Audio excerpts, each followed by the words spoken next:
The day Victor left me for Sophia Ashcroft, Manhattan real estate heiress with a trust fund bigger than most countries' GDPs, he looked me dead in the eyes and said, "I'm sorry you'll struggle financially, Mira, but I need a partner whose resources match my ambitions."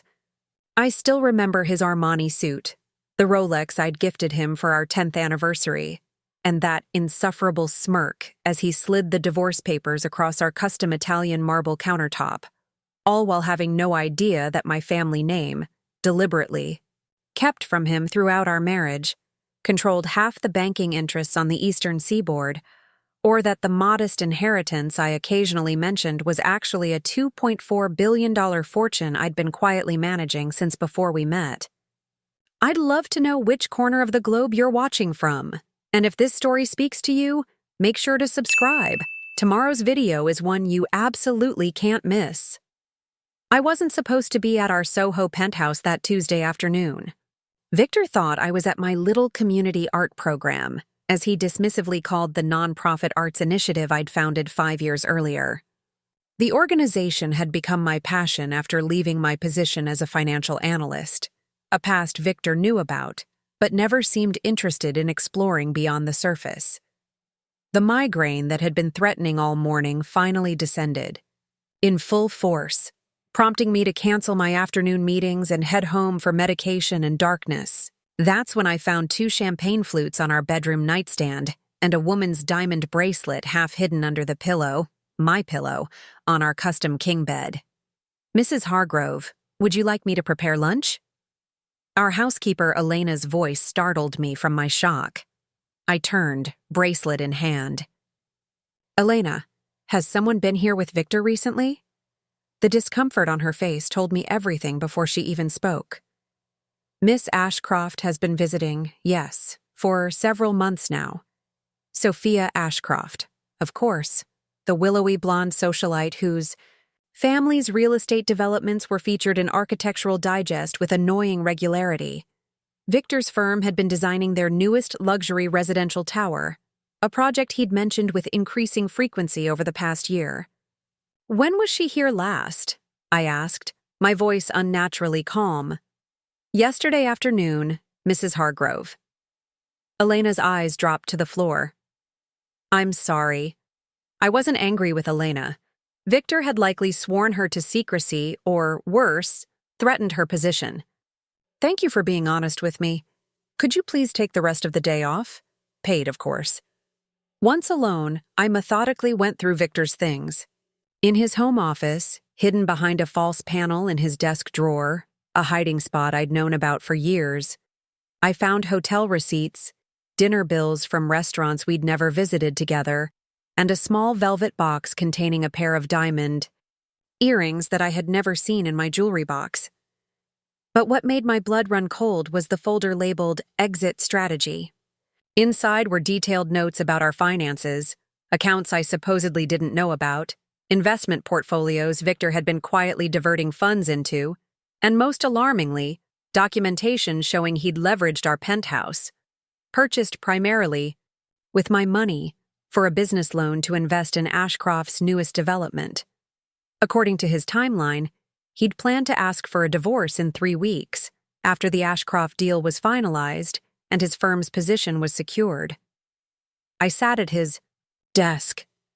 The evidence of his betrayal spread before me and felt something shift inside me. Not just heartbreak, though that was certainly there after 11 years of marriage. It was more like watching a mask fall away, revealing that the person I'd built a life with was a stranger.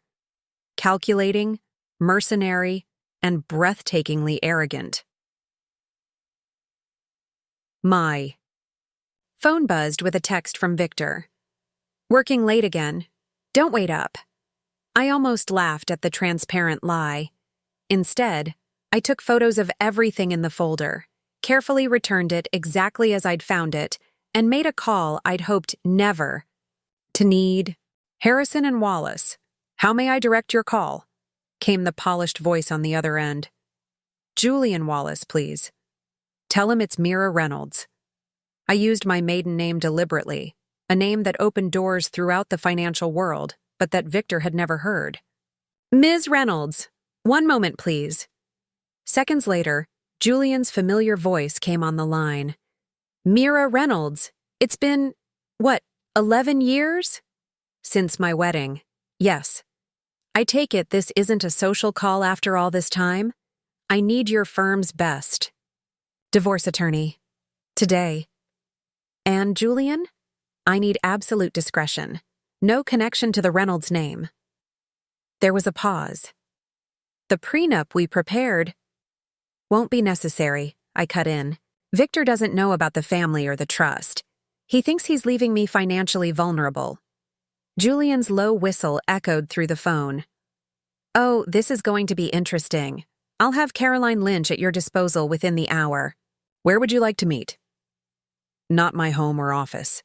Somewhere absolutely private. The firm's executive suite at the Pierre. 2:00. By 5 that evening, I had initiated a comprehensive strategy to protect my assets, documented Victor's financial infidelity, and set in motion a surveillance operation to gather evidence of his affair. Caroline Lynch, a razor-sharp divorce attorney with a reputation for eviscerating unfaithful spouses, had taken one look at Victor's exit strategy folder and smiled like a predator scenting blood.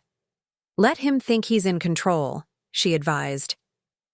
Men like your husband hang themselves with their own arrogance. Meanwhile, we'll move your personal funds further from his reach and document every instance of misappropriation. What about the penthouse? I asked. The loan he took out using your property as collateral? That's fraud, Mrs. Hargrove. He forged your signature on those documents based on what you've shown me. We'll address that at the appropriate time. When Victor came home at midnight, reeking of expensive perfume and whiskey, I pretended to be asleep.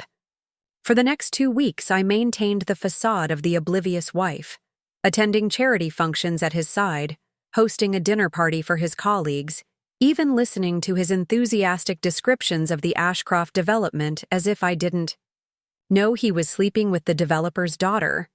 A lot of love and effort went into bringing this story to life. If you're enjoying it, we'd be so grateful if you'd subscribe to our channel. Now, back to where we left off. Meanwhile, Caroline's team documented every meeting between Victor and Sophia, every transfer of funds, every falsified document. I quietly moved my most treasured possessions to a secure location, including the photographs of my family that Victor had never paid much attention to, never realizing that the distinguished silver-haired man standing beside me at my graduation was Frederick Reynolds, whose name appeared on buildings throughout the financial district. 3 weeks later, exactly according to his timeline, Victor sat me down in our kitchen, his expression practiced into an unconvincing mask of regret. Mira, we need to talk, he began, loosening his tie. I've been doing a lot of thinking about us, about our future. I let him continue his rehearsed speech, watching with a strange detachment as he explained how we'd grown apart and how he needed more from his partner in life. Not once did he mention Sophia or the fact that he'd been systematically draining our accounts to position himself in her world. I think it's best if we separate, he finally concluded.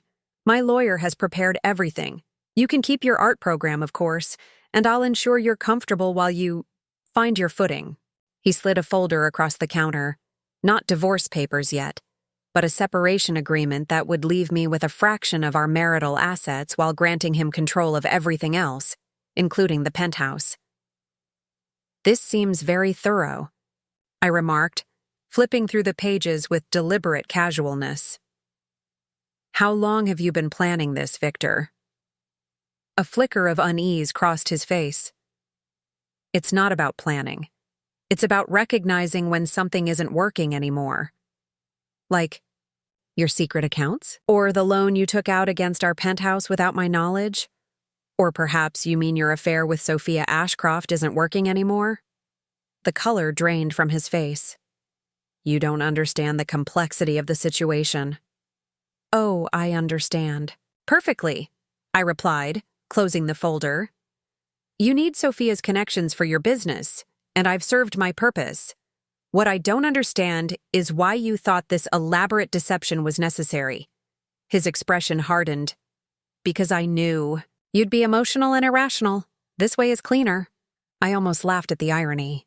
He'd spent 11 years with me and had never realized that emotion rarely factored into my decisions.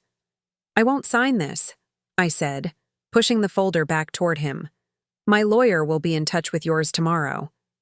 His smirk returned. That confident, patronizing expression I'd grown to detest. Your lawyer? Mira, be realistic. You can barely afford your little art project. How do you plan to pay for a lawyer who can match mine? I'll manage, I replied, rising from my seat. I suggest you pack whatever you need for tonight.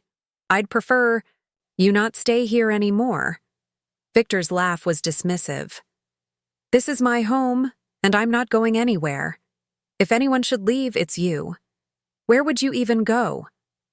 His condescension crystallized something inside me, a cold, hard certainty that he would regret every assumption he'd ever made about me.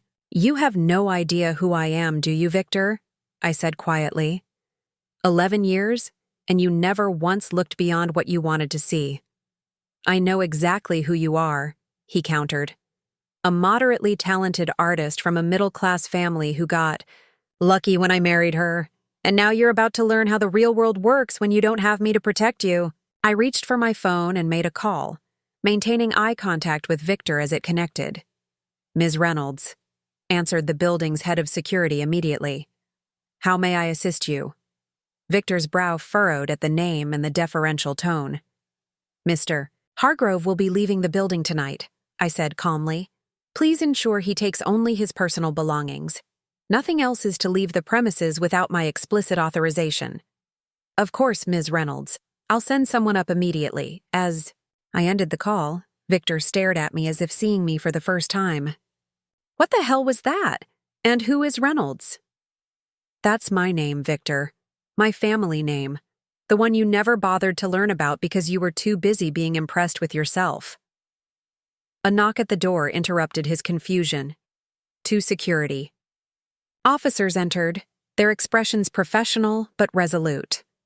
Mr. Hargrove, we'll escort you to collect your essential items, the senior officer stated. Victor looked from them to me, comprehension slowly dawning. This is my home. You can't throw me out. Actually, I replied, the penthouse is owned by Reynolds Holdings. You've been living in property belonging to my family trust for the past 11 years. And now your tenancy is terminated. His face contorted with disbelief. That's impossible. I have the deed.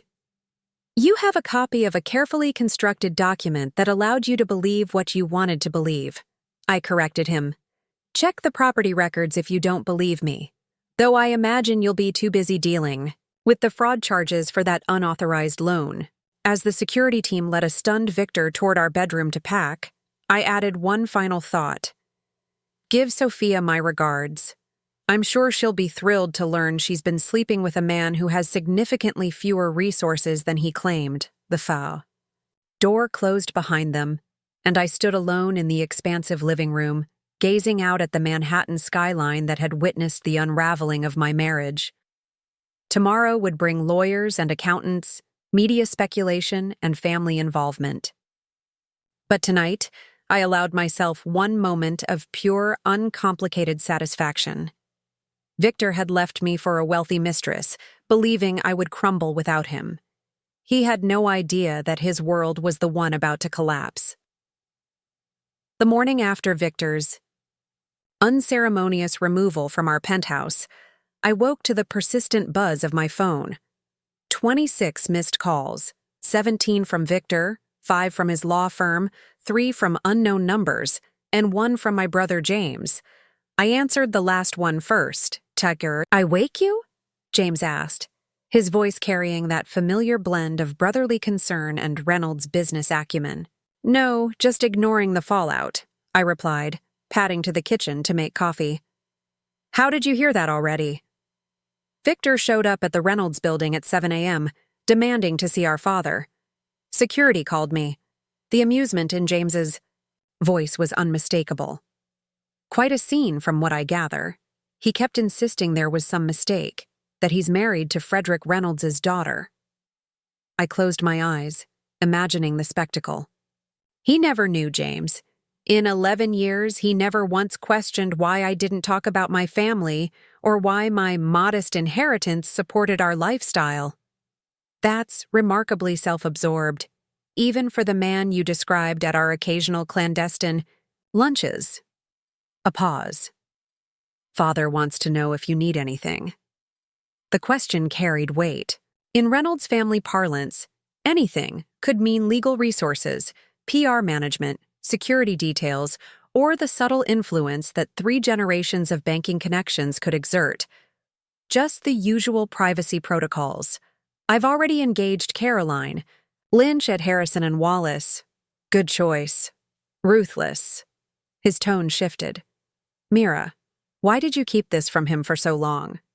Most of your previous boyfriends figured it out within months. I watched the morning sunlight create patterns on the Italian marble countertop, the same one where Victor had delivered his condescending speech less than 12 hours ago. I wanted someone who loved me for myself, not the Reynolds fortune, I said finally. When we met, Victor was passionate, creative, ambitious on his own terms. He talked about architecture as art, about creating spaces that would inspire people. I sighed. Somewhere along the way, he became obsessed with status and connections.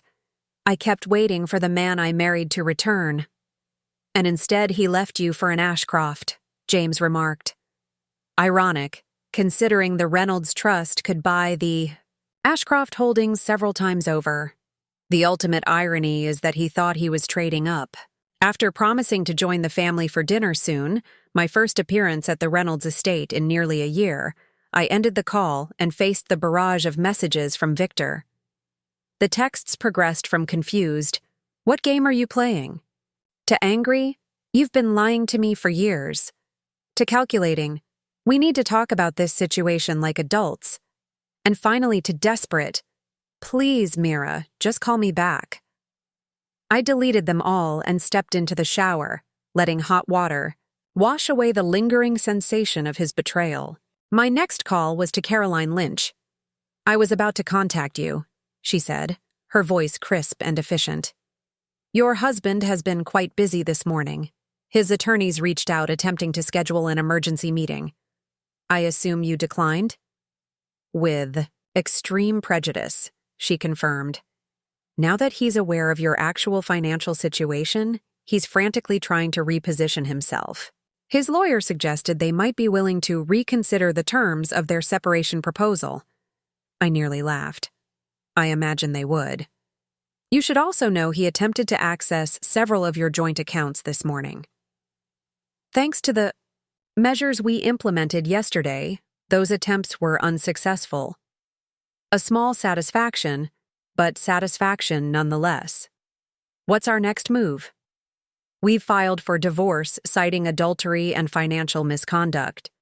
Given the evidence we've gathered, his position is exceptionally weak. However," her tone shifted slightly, "there's something else you should prepare for." "The press," I guessed. The Reynolds family maintained a deliberately low profile, but connections to the Ashcrofts would eventually draw attention. "Yes.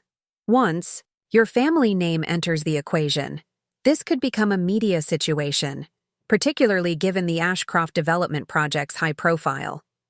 "I understand. I'll alert our family office." After ending the call, I dressed carefully in a simple black sheath dress and pearls, the understated uniform of Reynolds women navigating difficult situations. Then I called Eleanor Davis, the formidable head of the Reynolds family office who had managed our public affairs for 20 years.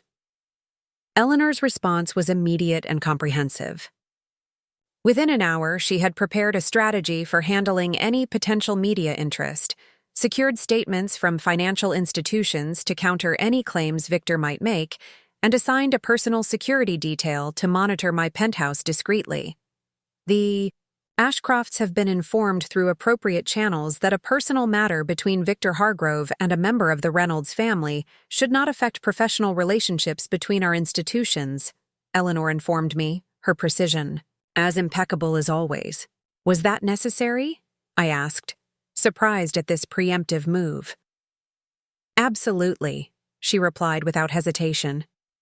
Sophia Ashcroft has a history of indiscretion, and her father's developments rely heavily on financing from institutions where Reynolds' interests have significant influence. Better to establish boundaries immediately. I felt a momentary pang for Sophia, who might have been as deceived by Victor as I had been, albeit in different ways. Then I remembered the champagne glasses beside my bed, the bracelet under my pillow, and the months of lies. My sympathy evaporated. At noon, the private elevator to the penthouse activated, the override code known only to a select few. I tensed, then relaxed as my mother, Catherine, appeared, elegant and composed as always, carrying a small Bergdorf's shopping bag. "Darling," she said simply, embracing me. No questions, no recriminations about my long estrangement from family. Life. Just quiet support. "You didn't need to come," I said, returning her embrace. "Of course I did." She studied my face. "How are you really?" "Angry, embarrassed, relieved, in a strange way," I admitted. 11 years, Mother. He never knew me at all." She guided me to the sofa, where we sat with the Manhattan skyline spread before us. "Perhaps he knew the parts of yourself you were willing to show him." The gentle observation hit home. I had compartmentalized my life so completely. Mira Reynolds, banking heiress and financial prodigy, entirely separate from Mira Hargrove, supportive wife and art program director. I thought I was protecting myself, I said quietly. Instead, I created the perfect environment for deception. "We all wear masks, darling," my mother replied, reaching into Bergdorf's bag. "Some are just more conscious than others." She withdrew, a small blue box tied with white ribbon. Tiffany's, but not new. The patina of age marked it as something from another era. "Your grandmother's," she explained, placing it in my hands. "She wanted you to have these when you needed to remember who you are." Inside, nestled in faded velvet, lay a pair of sapphire and diamond earrings that I recognized from family photographs. Eleanor Reynolds had worn them when testifying before Congress during the banking crisis of the 1970s. A lone female voice, of reason in a room full of men attempting to shield themselves from accountability. She faced down men who thought they could dismiss her, my mother said softly. Men who underestimated her intelligence and resolve until it was too late. I slipped the earrings on, their weight against my neck strangely comforting. "Thank you, my..." Mother stayed for lunch, carefully avoiding discussion of Victor or the divorce while updating me on family matters I had kept at arm's length for years. As she prepared to leave, she hesitated. "Your father and I would like you to come to dinner this weekend," she said. "Just family. James, Elizabeth, the children. It's been too long." The invitation represented more than a meal. It was an acknowledgement that my self-imposed exile from Reynolds' family life had perhaps run its course. For years, I had maintained minimal contact, determined to live without the influence and expectations that came with my name. "I'd like that," I replied, surprising myself with how much I meant it. After she left, I spent the afternoon reviewing documents Caroline had sent over, coldly cataloging every instance of Victor's financial deception. The picture that emerged was almost pathetic. A man so desperate to appear successful that he had gradually drained our joint accounts to maintain the illusion of wealth and status. At precisely 4:30 p.m., my phone rang with a number I didn't recognize. "Mira Reynolds," I answered, deliberately using my maiden name. "It's Sophia," said a voice tight with controlled emotion. "Sophia Ashcroft. I think we need to talk." I had expected many things in the aftermath of Victor's departure, but not this. "About what exactly?" "About the man who's been lying to both of us," she replied. "And about how the Reynolds family is now threatening my father's development project." I closed my eyes. Eleanor's appropriate channels had clearly been more direct than I'd anticipated. I'm not threatening anything, Sophia. Family office protocols.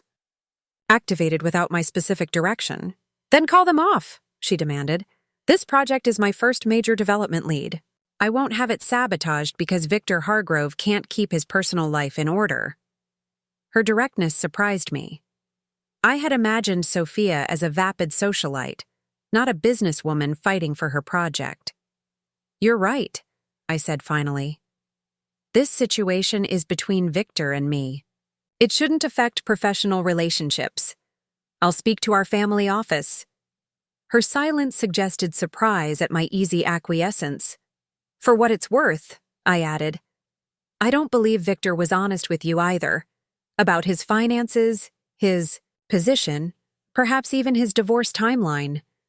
No, she said after a moment, her voice cooler. He wasn't. But that's for me to address him directly. After we ended the call, I contacted Eleanor to ensure that no Reynolds-affiliated institutions would withdraw from legitimate business arrangements with Ashcroft Developments. The personal betrayal didn't need to cascade into professional consequences, at least not for Sophia, who might well be another victim of Victor's calculated manipulations. As dusk settled over the city, I found myself standing in Victor's home office. The space reflected his careful curation of his own image. Architectural awards prominently displayed, photos with minor celebrities and politicians, the calculated trappings of success. I opened the hidden drawer where I'd found his exit strategy folder and withdrew the velvet box containing diamond earrings he'd bought for Sophia. Beside them, I placed my grandmother's sapphire earrings, the contrast striking. One pair representing hollow deception, the other the genuine legacy I had denied for so long. Tomorrow would bring lawyers and negotiations, financial disclosures, and public scrutiny.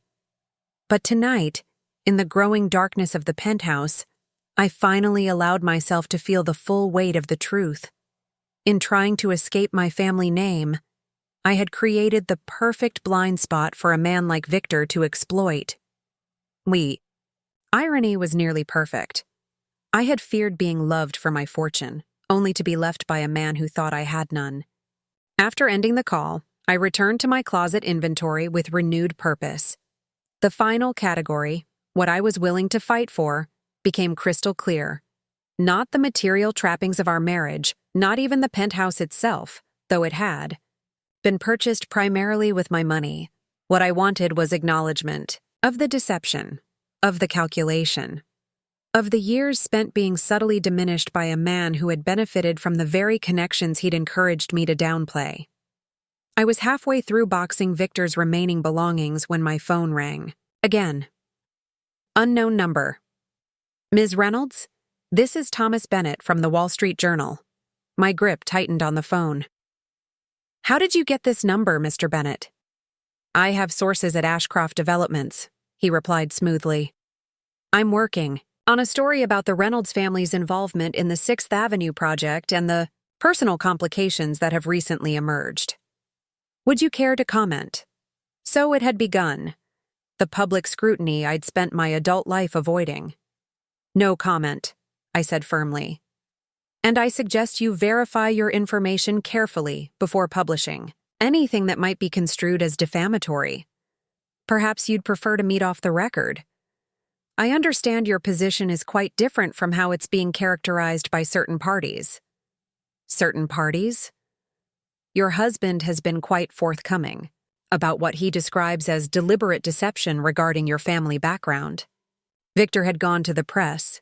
The realization hit like a physical blow. Not content with private betrayal, he was attempting to shape the public narrative. Mr. Bennett, I said, my voice steady despite my racing pulse, I will say this once. I have never misrepresented myself to anyone. My privacy regarding my family is not deception, it's discretion, something your source appears to lack entirely. Good day. I ended the call and immediately dialed Eleanor. The Journal has been in touch, I said without preamble when she answered. We're aware, she replied. 3 other publications as well.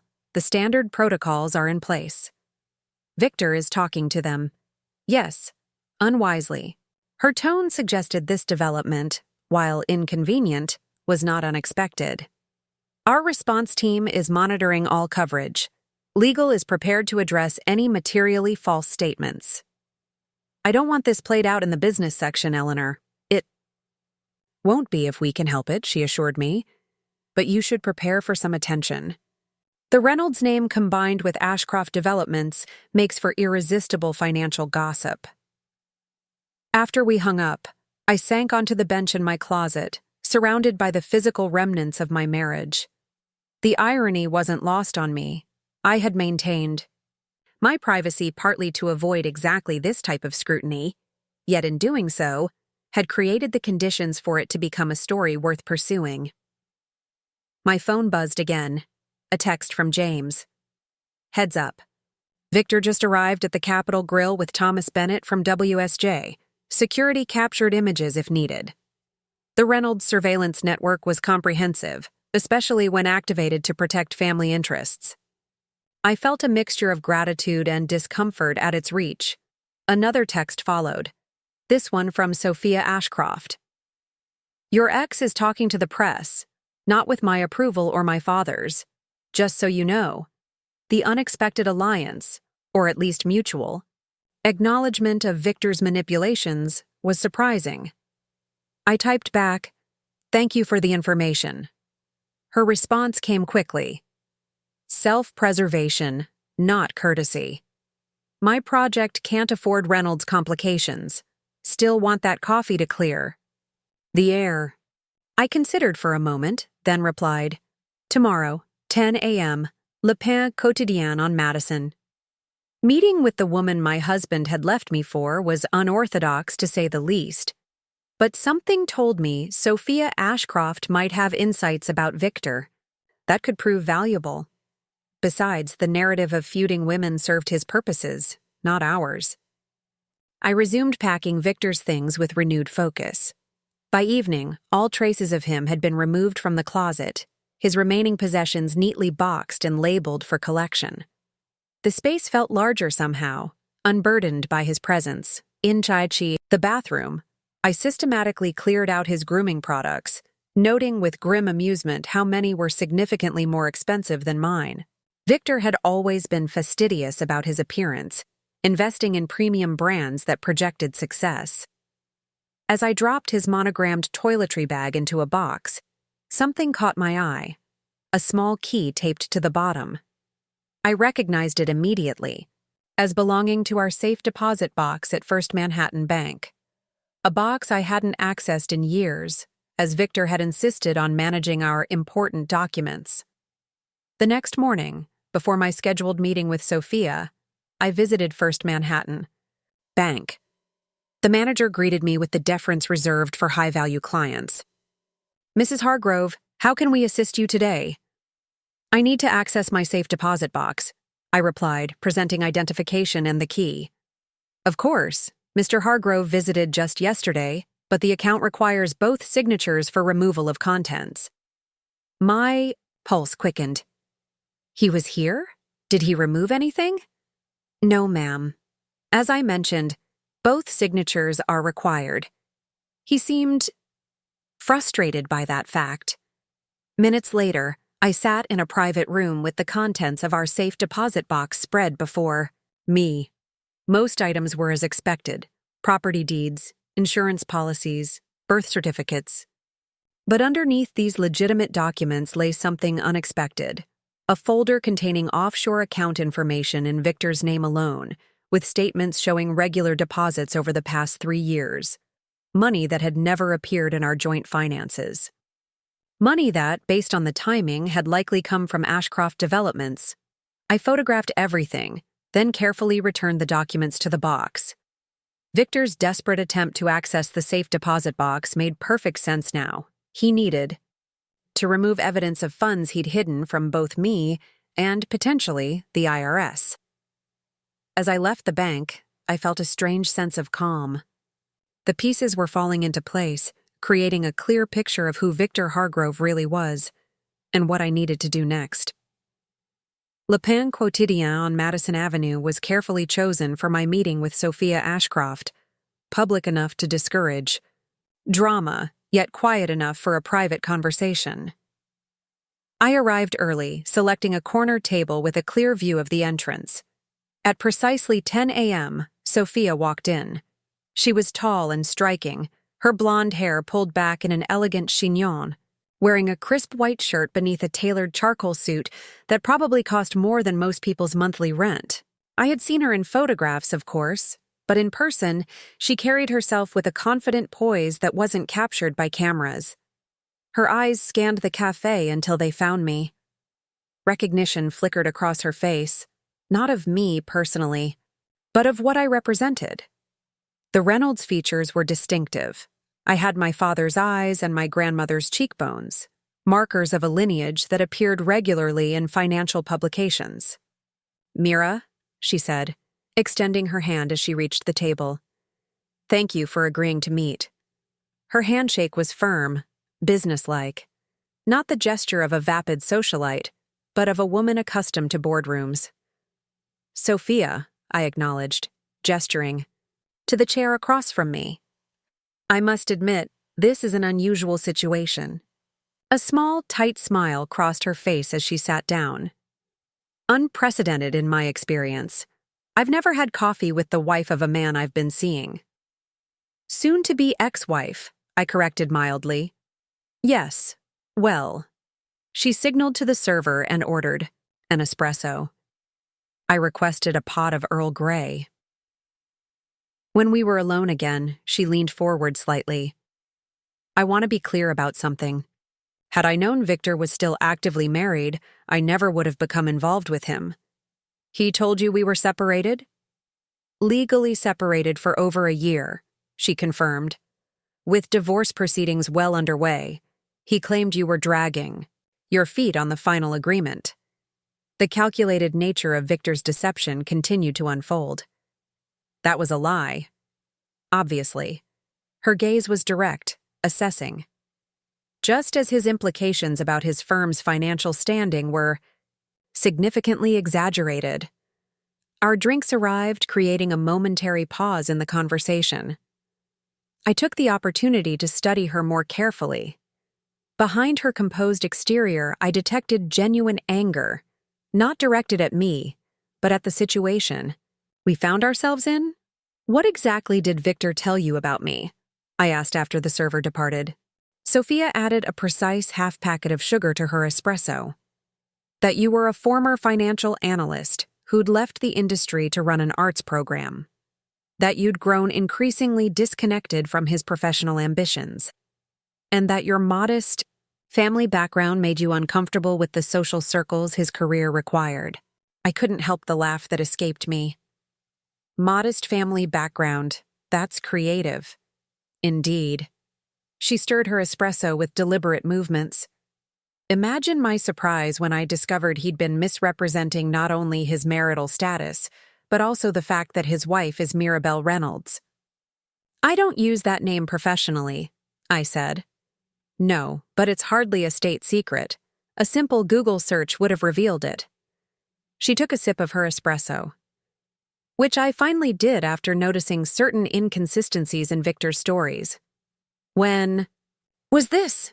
3 days ago?" Her eyes met mine. "The day before he was removed from your penthouse." Understanding dawned. "You confronted him." She nodded. "He was unprepared for the conversation. Claimed it was complicated, that there were strategic reasons for the discretion. When I pressed, he admitted your family had money, but insisted you distanced yourself from it." "Not entirely untrue," I acknowledged. "I did maintain some separation from Reynolds' affairs. But not from the Reynolds fortune," she observed. A distinction Victor failed to grasp. Our conversation was interrupted by my phone buzzing with a text from Caroline Lynch. "Evidence from bank secured. Meeting with the Hargrove team in 90 minutes. Join?" I typed a quick affirmative response, then returned my attention to Sophia. "How much did Victor tell you about the 6th Avenue project financing?" I asked. Something flickered in her eyes, Caution, perhaps. What about it? Did you know he implied Reynolds' backing to secure preferential terms? Her posture stiffened almost imperceptibly. That would be highly inappropriate. Yet apparently effective, I noted. My family's compliance department has flagged several transactions. She set down her cup with a controlled deliberateness that spoke volumes. If true, that creates significant problems for both our organizations. Potentially, unless addressed proactively. Our eyes met in silent understanding. Whatever personal complications existed between us, the business implications required pragmatic handling. What are you suggesting? She asked. A joint audit of all transactions involving both Hargrove Architects and Ashcroft Developments, I replied. Transparent disclosure of any irregularities. Mutual agreement on corrective measures. She studied me with newfound respect. That's unexpectedly reasonable. I have no interest in damaging legitimate business operations, I said honestly. My issue is with Victor's deception, not with your family's company. Sophia considered this, then reached for her phone. I need to consult with our legal team. Of course. While she stepped outside to make her call, I sipped my tea and contemplated the strange alliance forming with this woman who, just days ago, I had considered my adversary. In truth, we were both victims of the same man's calculated manipulations, each of us selected for specific attributes he could exploit. When Sophia returned, her expression was resolute. Our counsel agrees your approach makes sense. They'll contact Reynolds Compliance directly to coordinate. Thank you. She gathered her bag, preparing to leave, then hesitated. He's not worth either of our time, you know. Men like Victor, they're parasites, moving from host to host. I'm beginning to understand that, I acknowledged. As she stood, she offered one final observation. For what it's worth, I think he was intimidated by you, by your capabilities. That's why he needed you to be smaller than you are. With that, she left, leaving me with a perspective I hadn't considered. Had Victor's need to feel superior driven his behavior? Had my deliberate downplaying of my background created the very power imbalance that allowed his deception to flourish? I paid the bill and headed directly to Caroline Lynch's office, where her team had assembled the evidence gathered over the past week. The offshore accounts, the forged loan documents, the misrepresented business relationships, and now, proof that Victor had falsely implied Reynolds' backing for projects without authorization. His legal team is requesting a private meeting before formal proceedings, Caroline explained as we reviewed the documentation. Obviously fishing for settlement terms. Let them fish, I replied. But I want to be present, she raised an eyebrow. That's unconventional. So is this entire situation. At 1 p.m. sharp, we entered Caroline's conference room where Victor and his attorney, a silver-haired man named Lawrence Drummond from a prestigious firm, were already seated. Victor's expression when he saw me was a study in conflicting emotions, surprise, calculation, and something like desperation. He had lost weight in the week since I'd last seen. Him and his usually immaculate appearance showed subtle signs of strain. Mira, he began, his tone conciliatory. I'm glad you— Mrs. Hargrove has agreed to this meeting to hear your proposal, Caroline interrupted smoothly. Nothing more. Drummond cleared his throat. We believe there's an opportunity to resolve this matter privately, without the unfortunate publicity that has already begun to emerge. Publicity your client initiated, Caroline noted, sliding across printed copies of Victor's quotes in the Wall Street Journal. Regrettable miscommunications, Drummond replied smoothly. Mr. Hargrove was responding to inquiries, not seeking media attention. I said nothing, observing Victor's body language. He was tense, his usual confident posture replaced by a coiled anxiety. Our proposal is straightforward, Drummond continued. An equitable division of marital assets, with Mr. Hargrove retaining his architectural practice and Mrs. Hargrove keeping the penthouse and her personal assets. And the offshore accounts? Caroline asked mildly. Drummond blinked. the only indication of surprise. I'm not familiar with any offshore accounts. Then you've been misinformed by your client, Caroline replied, sliding across photographs of the bank documents I'd discovered. As has the IRS, apparently. Victor's face was drained of color. Those are business investments, he interjected hastily, structured for tax efficiency. Undisclosed to your wife and business partner, I said, speaking for the first time. And funded with transfers from our joint accounts.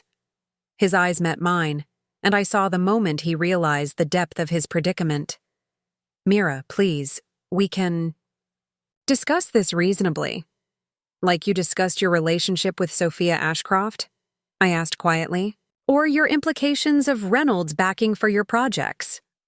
At the mention of Reynolds backing, Drummond's expression changed subtly.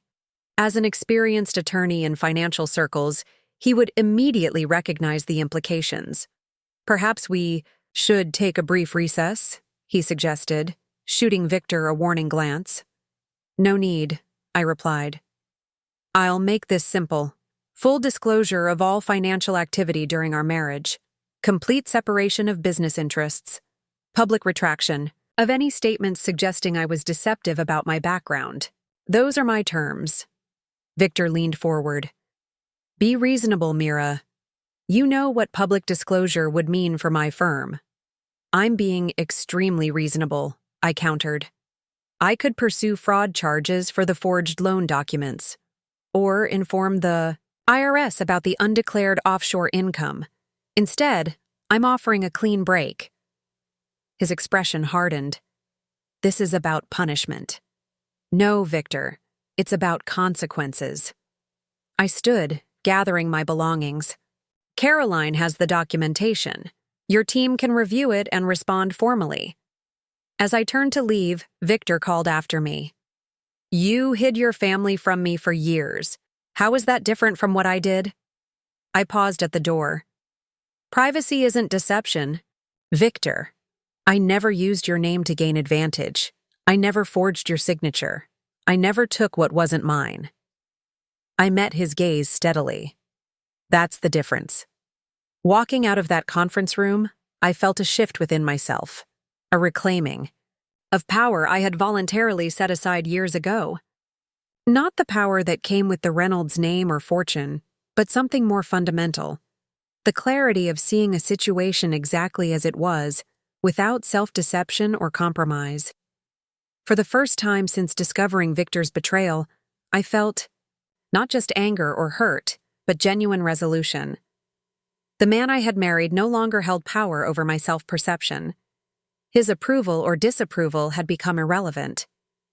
That evening, as I prepared for dinner with my family at the Reynolds estate, I chose to wear my grandmother's sapphire earrings again, not as armor, but as acknowledgement of both my heritage and my individuality. The turning point had arrived, not in the confrontation with Victor or the revelations of his deceptions, but in my own decision to stop divorcing myself from parts of my identity. The Reynolds name was neither a burden to escape nor a crutch to lean on. It was simply one facet of who I was, and who I was becoming was entirely up to me. The Reynolds estate occupied 3 acres of prime real estate overlooking the Hudson River, a Georgian mansion that had been in the family for 4 generations. As my car passed through the ornate iron gates, memories flooded back of childhood summers spent exploring its gardens and winters huddled in the library with my grandfather, learning about financial markets long before I understood their significance. Hadn't visited in nearly 6 months, part of my self-imposed distance from family connections. Tonight felt different, a return not as the dutiful daughter or reluctant heiress, but as a woman finally reconciling the disparate parts of her identity. The family was gathered in the East drawing room, my parents, my brother James and his wife Catherine, my sister Elizabeth with her husband and their 2 children. The conversation paused as I entered, all eyes turning to assess me. My mother rose first, embracing me warmly. You look well, darling. Better than expected considering, my father added, his typical banker's assessment. Dinner was served in The formal dining room, where generations of Reynolds had entertained financial and political leaders. The conversation flowed easily, carefully avoiding direct mention of Victor or the divorce until the children had been excused. As coffee was served, my father turned to me. "Eleanor briefed me on today's meeting. You handled it exactly right."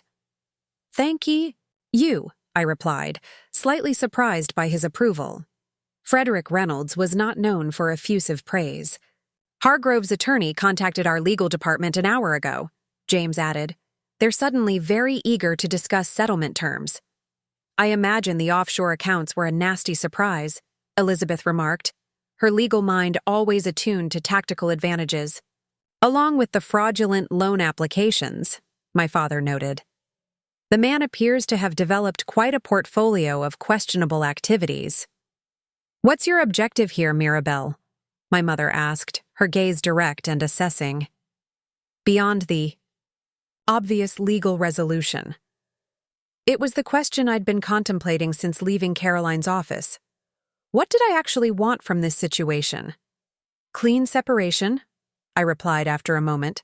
"Clear boundaries between our business interests, and—" I hesitated, then continued. "Acknowledgement of the truth. Not public humiliation, but at least private recognition of the deception." My father nodded, as if I'd confirmed something he'd already concluded. "Then you'll need to approach this strategically, not emotionally." "Frederick," my mother chided gently, "not everything is a banking transaction." "No, he's right," I said. "Victor operates strategically. He calculates advantages, leverages weaknesses, positions himself for maximum gain. That's exactly how he approached our marriage." "And your divorce," James added. "Yes," I acknowledged, "which means I need to be equally strategic." My father leaned forward slightly. "What are your primary leverage points?" The question shifted the conversation from personal grievance to tactical assessment, familiar territory for the Reynolds family. "The offshore accounts are most immediate," I replied. "Potential tax implications, possibly securities violations depending on how he structured the investments." "The fraudulent loan documents," Elizabeth added. "Clear criminal exposure there." "His misrepresentation of Reynolds' backing for the Ashcroft project," James contributed. "Several banks extended preferential terms based on that implied connection." My father listened, his expression unchanged, then asked, "And what are your vulnerabilities?" This was the Reynolds approach to problem solving, dispassionate analysis of strengths and weaknesses, opportunities and threats. The same methodology applied whether discussing investment strategies or personal challenges. Media. "Exposure," I admitted. "Victor's already speaking to the press, positioning me as deceptive about my background." "Manageable," my mother interjected. "The Reynolds name has weathered far worse than society gossip." "Professional entanglement," I continued. "His firm has several ongoing projects with Reynolds-affiliated companies. Unwinding those relationships will be complex." "Already being addressed," James assured me. "Our compliance department has identified all crossover businesses and developed transition protocols." "The arts program," I said finally. "Victor serves on the board of directors. He could make things difficult." A small smile crossed my father's face. That particular vulnerability disappeared this afternoon. The board voted to remove him, citing conduct unbecoming. I stared at him in surprise. "You didn't—" "I made no calls," he assured me. "Though I believe your mother may have had lunch with Diane Westfield last week." Diane Westfield was the board chair of my arts program and a longtime friend of my mother's, a connection I had deliberately downplayed in my quest for professional independence. "Just catching up with an old friend," my mother said mildly. Diane reached her own conclusions about Mr. Hargrove's suitability for nonprofit governance. The subtle power of the Reynolds network at work, not direct intervention, but the gentle alignment of interests through social connections and shared values. "Thank you," I said quietly. Family stands together, my father replied, as if it were the most obvious principle in the world. For Reynolds, it was. After dinner, my father invited me to his study, a wood-paneled sanctuary filled with books and memorabilia from a lifetime in banking. Here, financial empires had been negotiated, market crises managed, and family legacies planned. He poured 2 glasses of scotch, handing one to me before settling into his leather chair. "You've been avoiding this room," he observed. "I've been avoiding a lot of things," I acknowledged, taking the seat across from him. "Your husband being one of them, it seems." The directness was characteristic of Frederick Reynolds, who had built his reputation on unflinching assessment of reality. "I wanted a marriage based on genuine connection," I explained. "Not family connections or financial considerations. And instead, you got a man who valued exactly those things but didn't know you possessed them." My father took a sip of his scotch. "There's a lesson in that irony, I think. That I should have been more transparent? That authenticity requires wholeness, Mirabelle. You cannot compartmentalize yourself and expect others to see you completely." Coming from my father, a man legendary for his compartmentalization of business and personal matters, the observation carried particular weight. "I thought I was protecting myself," I said. "From what? Gold diggers? Social climbers?" He shook, his head slightly. "Those are easily identified and managed. What you were really protecting yourself from was the responsibility of your position." The truth of his words resonated uncomfortably. I had distanced myself from the Reynolds name, not just to find genuine connection, but to avoid the obligations and scrutiny that came with it. "The Reynolds fortune brings responsibility," he continued, "influence in markets, impact on communities, a role in civic life. You can channel that influence deliberately or pretend it doesn't exist, but you cannot escape it. I never wanted to be defined by the family name," I admitted. "No one is suggesting you should be. Your mother and I have always respected your independence. But there's a difference between being defined by your inheritance and acknowledging it as part of who you are." He set down his glass and opened a drawer in his desk, withdrawing a leather portfolio embossed with the Reynolds crest. "This contains the original charter of the Reynolds Foundation," he explained. "Established by your great-grandfather during the Depression. Educational initiatives, community development, arts funding. The foundation has supported causes aligned with family values for 3 generations." I accepted the portfolio, running my fingers over the embossed crest. "For the past 5 years, your seat on the foundation board has remained empty," he continued, "reserved for you whenever you're ready to engage with that aspect of your heritage." "I've been busy with the arts program," I said, a weak justification, even to my own ears. "Yes, excellent work there. Creating opportunities for disadvantaged youth to access artistic education." His expression softened slightly. "Did you know your program's approach mirrors initiatives the foundation implemented in the 1970s? You've inherited more than just the Reynolds features, Mirabelle. You've inherited certain instincts about how privilege should be channeled toward opportunity for others." The observation struck me deeply. I had deliberately separated my nonprofit work from my family background, yet unconsciously replicated patterns established by previous generations. "I'll consider the foundation position," I said finally. "Good." He refilled our glasses. "Now, about your divorce. While legal mechanisms will address the formal separation, I suggest you consider the strategic narrative as well." Narrative? How this chapter concludes. "Not just legally, but in social and professional circles." I understood his point. In the rarefied world of Manhattan wealth, narratives shaped reputations, which in turn influenced opportunities. "Victor is attempting to control that narrative," my father continued, positioning himself as the deceived party while obscuring his own deceptions. A common tactic, but ultimately self-defeating if countered properly. What do you suggest? Transparency, selectively applied.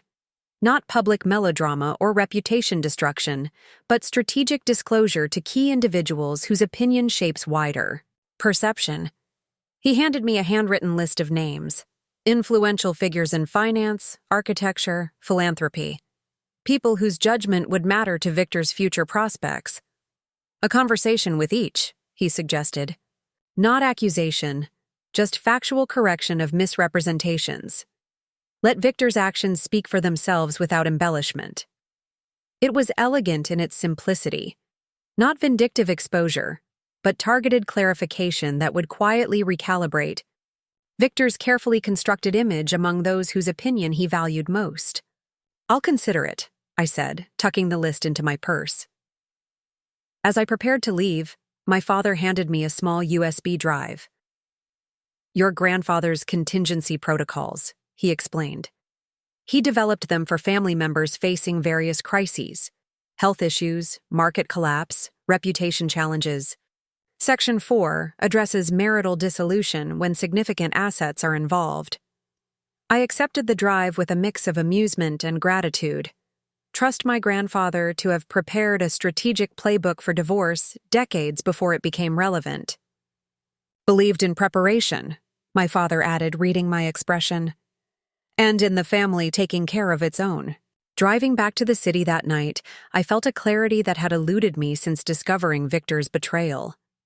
The path forward would require strategic thinking and decisive action, approaches I had deliberately avoided in my marriage, but which were, in fact, natural components of my Reynolds heritage.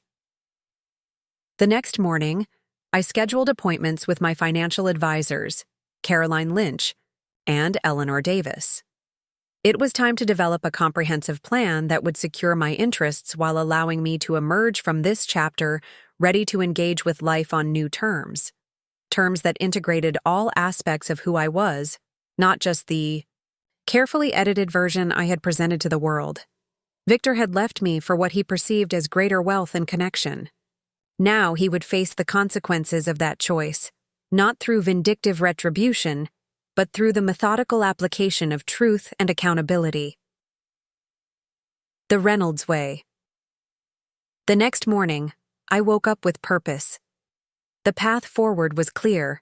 Not a path of vengeance, but of strategic resolution and personal reclamation.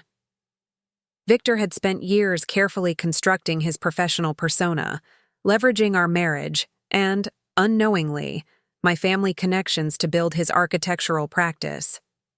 Now I would methodically address each deception, not to destroy him, but to establish truth. My first meeting was with Eleanor Davis, the Reynolds family's public relations strategist.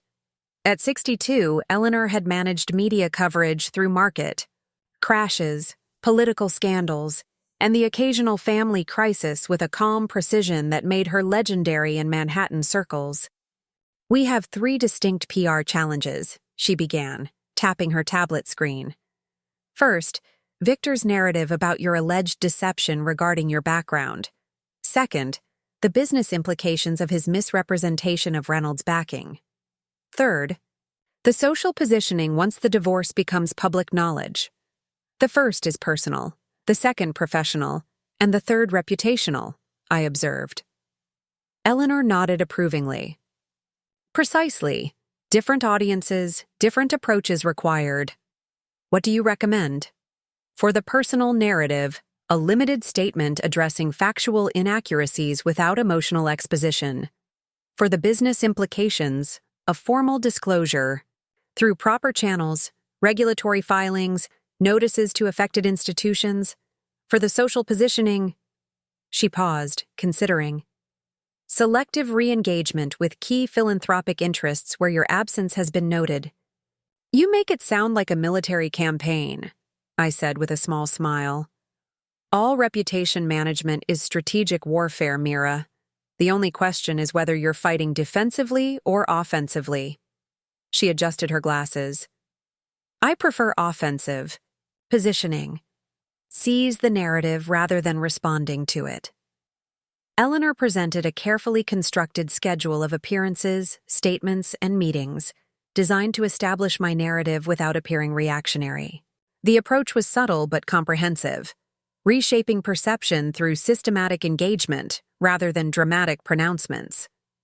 "One final recommendation," she said as our meeting concluded. "The Brookfield Foundation Gala next week. You're already on the guest list. Victor will be there with Sophia Ashcroft, attempting to solidify his position in her social circle." "You want me to attend?" The prospect of facing them publicly so soon was daunting. "Absolutely." Arriving alone, poised, wearing something spectacular. Her eyes gleamed with strategic appreciation. "The Reynolds emeralds would make a particularly effective statement." I laughed despite myself. The Reynolds emeralds, a necklace and earring set that had graced the covers of society magazines for generations, would indeed send an unmistakable message about my heritage. "I'll consider it," I replied.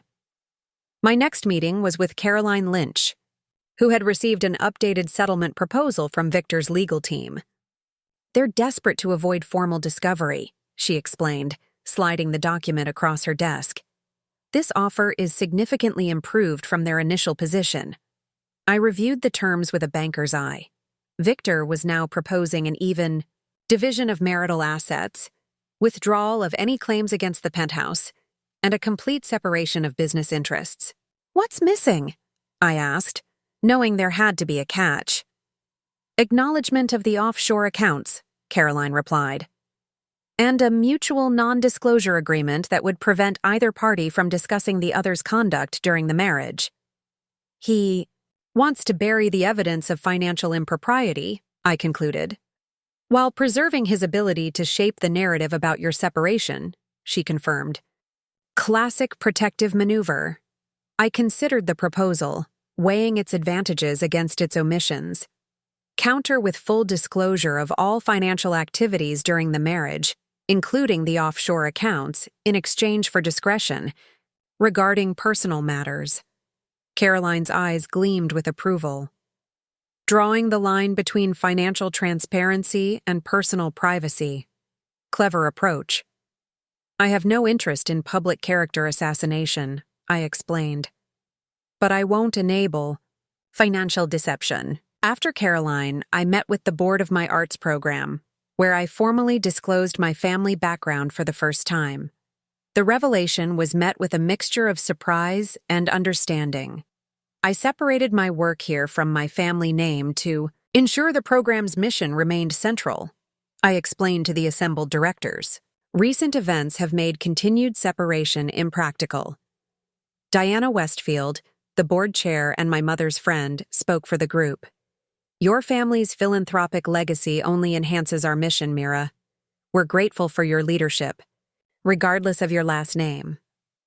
With those meetings complete, I turned to the most important countermove in my strategy, one that would definitively shift the power dynamic with Victor. At 3 p.m., I entered the offices of Ashcroft Developments, having requested a meeting with Richard Ashcroft himself.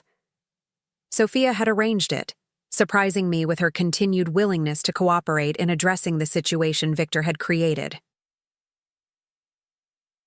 Richard Ashcroft was exactly as I'd seen in photographs. Tall, imposing, with the confident bearing of a man accustomed to controlling rooms and outcomes. His corner office overlooked the very skyline his company had helped reshape over 3 decades. "Ms. Reynolds," he greeted me, using my maiden name deliberately. "An unexpected pleasure." "Mr. Ashcroft, thank you for making time."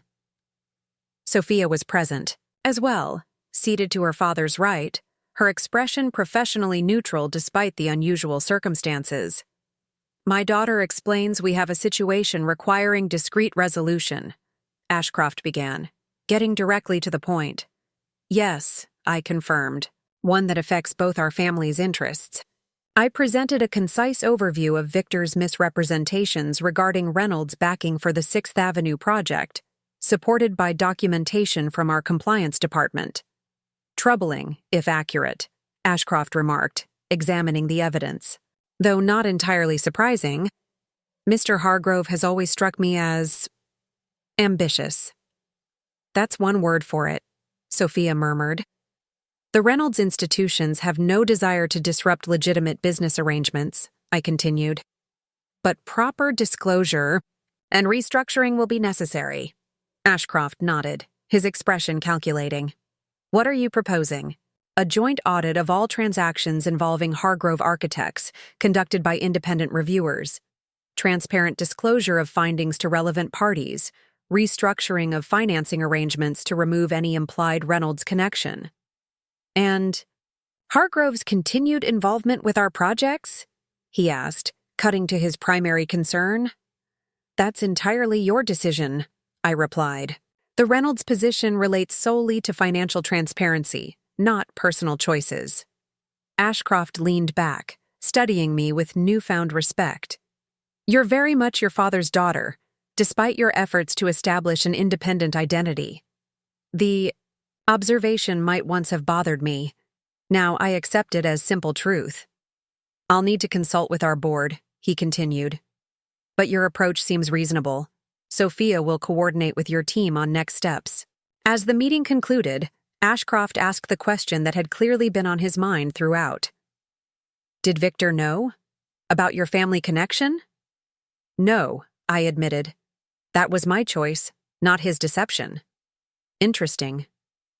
A small, knowing smile crossed his face. I look forward to his reaction when he realizes exactly who he's dealing with. That's not my primary concern, I replied truthfully. Perhaps not, but it will be instructive for him. As I prepared to leave, Sophia walked me to the elevator. The gala next week, she said abruptly. Victor expects to make our relationship official there. I've been advised to attend, I told her.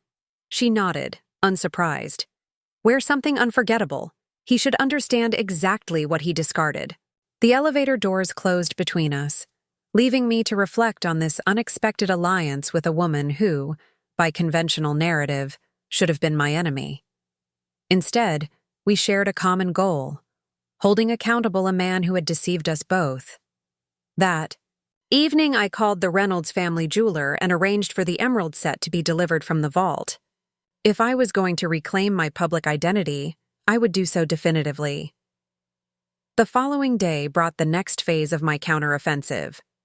At precisely 10 a.m., a detailed report from the Reynolds Compliance Department was simultaneously delivered to 3 regulatory agencies and 5 financial institutions involved in the 6th Avenue project financing. The report meticulously documented Victor's misrepresentation of Reynolds' backing, with a clear statement that while no formal action was being pursued, full disclosure was necessary for regulatory compliance. The document was factual, measured, and devastating in its implications for Victor's professional credibility. By noon, his attorneys were frantically calling Caroline, seeking to modify their settlement proposal. By 3 p.m., the president of Victor's architectural firm had requested a meeting with Reynolds compliance officers to clarify the situation. Victor himself called me directly at 5 p.m., the first direct contact since our confrontation in Caroline's office. "What the hell are you doing?" he demanded, his voice tight with barely controlled panic. "Ensuring financial transparency," I replied calmly. "Something you should appreciate, given your emphasis on honesty in relationships." "This is vindictive and you know it," he snapped. "The firm is questioning my position. Clients are calling with concerns." "Actions have consequences, Victor. Your misrepresentations created this situation, not my disclosure of them. I built that firm from nothing," he insisted, desperation edging into his voice. "Your family is using its influence to destroy what I've created." "No, Victor. We're simply ensuring that what you've created is based on truth going forward." I kept my tone even, refusing to match his emotional escalation. "The Reynolds institutions have no interest in your firm beyond correcting misrepresentations. What happens next depends entirely on how you address those misrepresentations." "You could have handled this privately," he argued, "like you handled our marital issues privately, or your discussions with the press about my alleged deception." His silence acknowledged the hypocrisy of his position. "The settlement offer," he finally said. "We'll include full disclosure of the offshore accounts if you'll intervene with the regulatory agencies." "The regulatory filings aren't punitive, they're factual," I explained. "But I'm willing to issue a clarifying statement that this was a personal misunderstanding, not intentional misrepresentation. Once the financial disclosures are complete." It was a reasonable compromise, allowing him a path to professional rehabilitation while maintaining the principle of transparency. After a long pause, he agreed. "One more thing, Victor," I added before ending the call. "The Brookfield Foundation, gala next week. I'll be attending." His sharp intake of breath confirmed that he understood the implications. His carefully orchestrated debut with Sophia in Manhattan society would now include his soon-to-be ex-wife, publicly identified as Mirabelle, Reynolds for the first time in their social circle. "That's your choice, of course," he managed. "Yes, it is," I agreed. "Just as leaving was yours." After the call ended, I sat in my office overlooking Central Park, watching the afternoon light create patterns on the skyline. This wasn't about revenge or even justice in some cosmic sense. It was about re-establishing truth as the foundation for moving forward, both for Victor and for myself. The first countermove had been played. Not a dramatic public confrontation or vindictive exposure, but a strategic realignment of facts and perceptions. Victor had always respected power and calculation. Now he was experiencing both from the woman he had dismissed as financially vulnerable. The next move would be his. And for the first time since discovering his betrayal, I found myself curious rather than anxious about his response. The days leading up to the Brookfield Foundation Gala unfolded with meticulous precision. Victor's attorneys submitted a revised settlement proposal with full disclosure of the offshore accounts, a significant concession forced by the regulatory filings. Caroline's team verified the financial statements against our independent investigation and found them largely accurate, with a few notable exceptions that would require further documentation. As promised, I issued a carefully worded statement, clarifying that Victor's misrepresentations of Reynolds' backing appeared to result from miscommunication rather than deliberate intent to mislead. A diplomatic fiction that provided him professional cover while maintaining the substance of the disclosure. Meanwhile, I systematically implemented Eleanor's strategy for re-engagement with Manhattan society. I attended a museum board meeting where my mother had long served as a patron. I joined a luncheon for women in finance hosted by an old colleague from my analyst days. I accepted an invitation to speak at a panel on arts education funding. At each event, I used my full name, Mirabelle Reynolds Hargrove, for the first time in my public life. The reaction was predictable: surprise, followed by rapid recalibration of how I fit into Manhattan's social hierarchy. Questions about my sudden connection to the Reynolds family were met with a simple, consistent response. "I've always been Frederick Reynolds' daughter," I would explain. "I simply chose to establish my professional identity independently." The explanation was accepted without further questioning. In elite circles, the desire for independence from family legacy was respected, if not entirely understood. 2 days before the gala, my mother invited me to lunch at her favorite restaurant, a discreet establishment where New York's old money discussed matters too sensitive for office settings. "You're creating quite a stir," she observed as we were seated at her regular table. "Eleanor tells me you've been managing it beautifully." "She's been an excellent guide," I acknowledged. "And the divorce proceedings? Moving forward.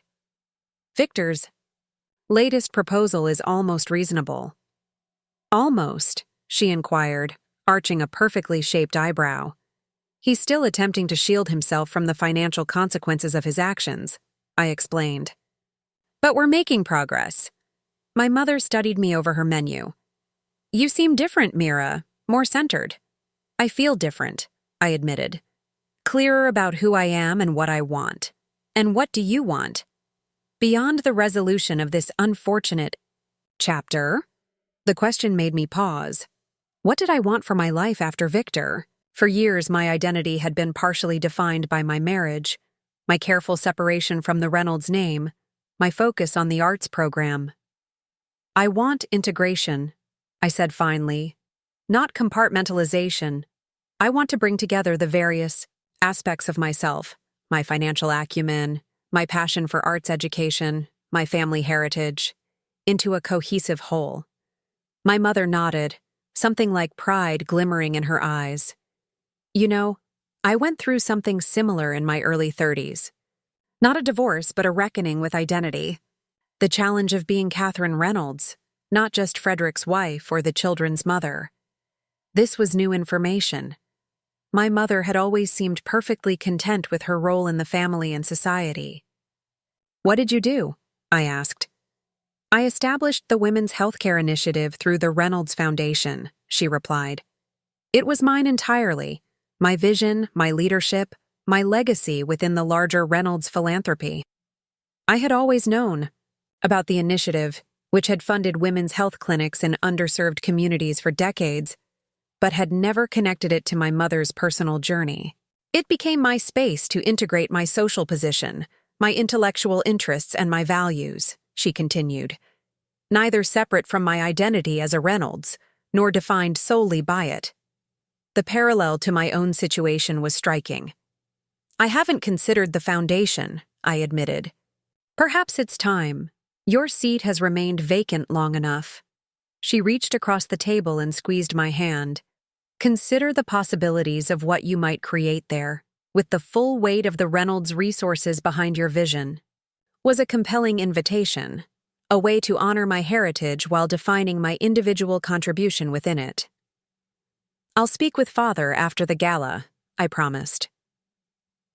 As lunch concluded, my mother broached the subject that clearly had been on her mind throughout.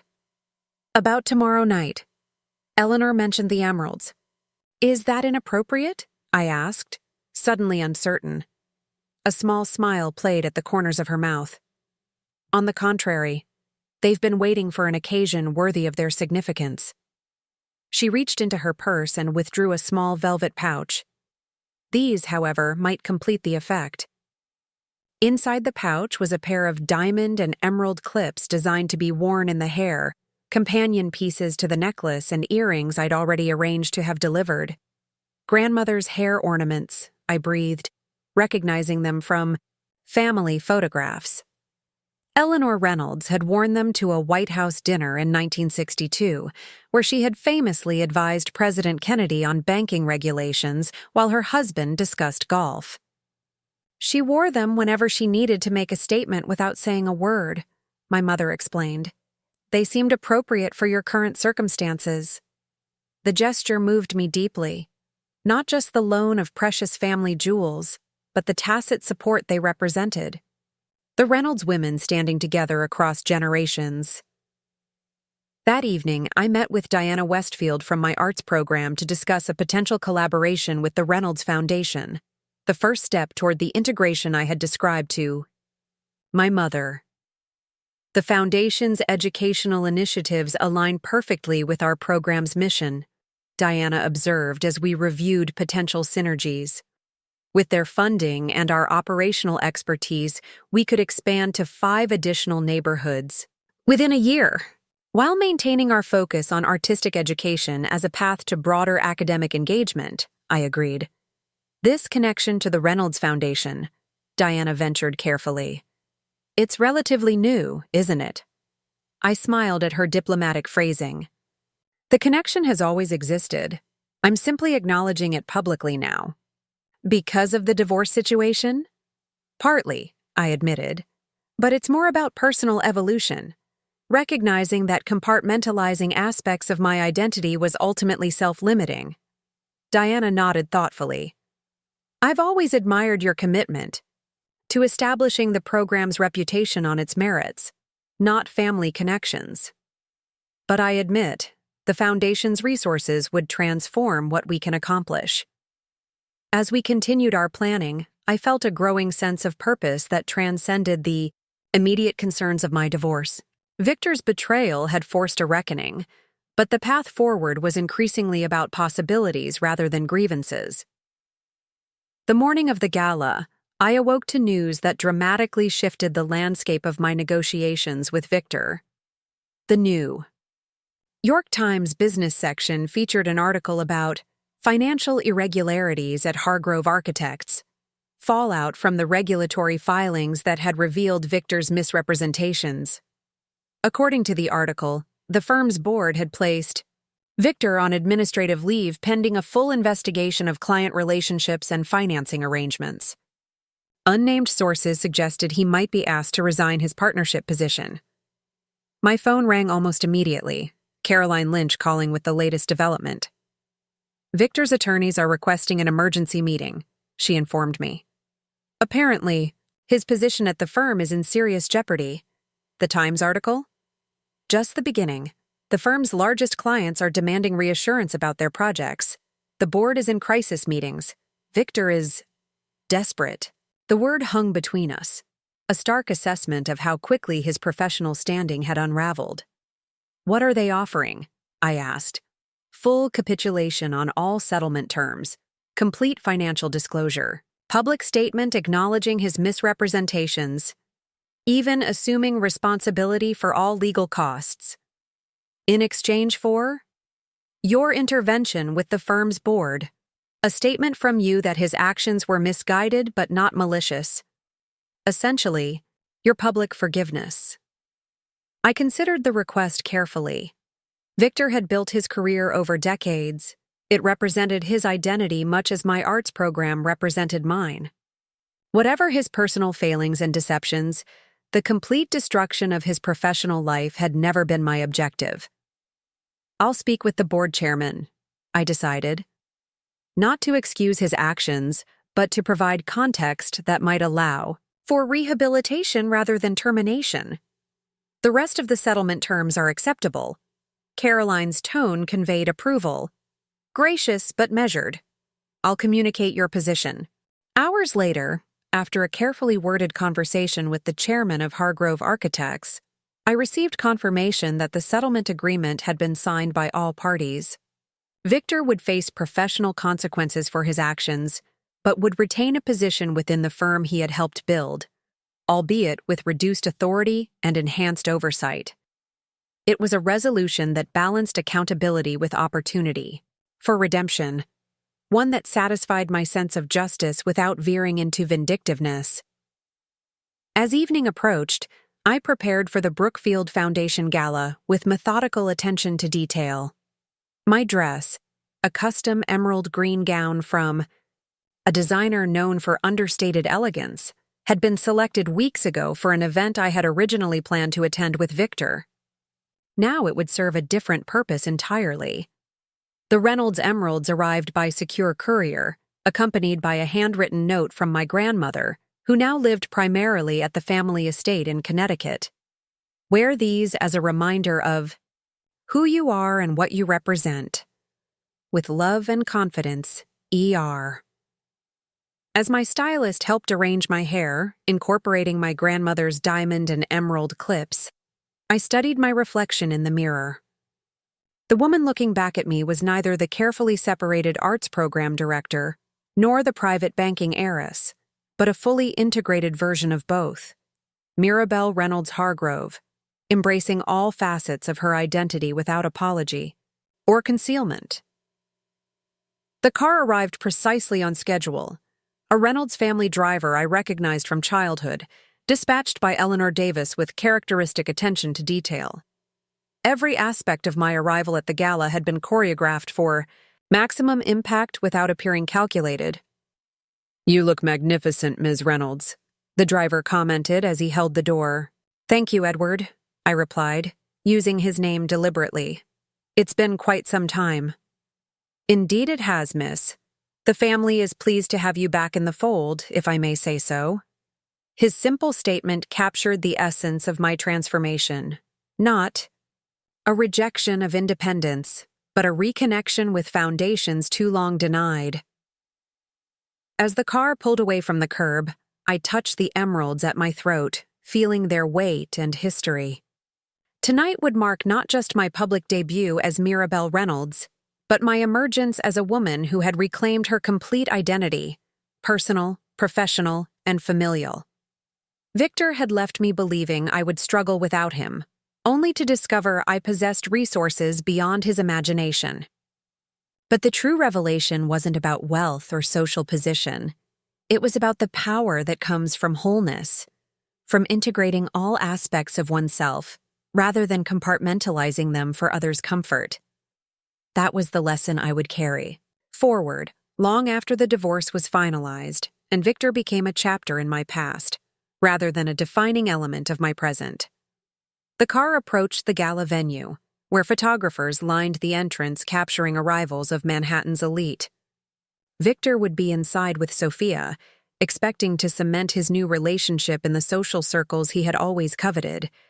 Instead, he would face the woman he had dismissed, now fully revealed in all dimensions of her identity and influence. I smiled, anticipating the moment our eyes would meet across the crowded ballroom. Some lessons were best delivered in person.